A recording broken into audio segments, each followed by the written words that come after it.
I rise today on a matter of urgent national importance.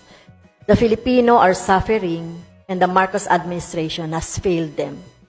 The latest Social Weather Station survey, or the SWS survey, reveals that 63% of the Filipino families now consider themselves poor, the highest rate in over 2 decades. Sa kabila ng pagtaas ng presyo ng mga pangunahing bilihin at serbisyo, nananatiling walang ginagawa ang Administrasyong Marcos. Hinahayaan ang mga Pilipino na magdusa. Sumisipa ang presyo ng kuryente, tubig, natataas mula sa 4 na piso hanggang 5 piso kada cubic meter sa buwang ito. At langis na tataas na naman uli ng halos piso kada litro.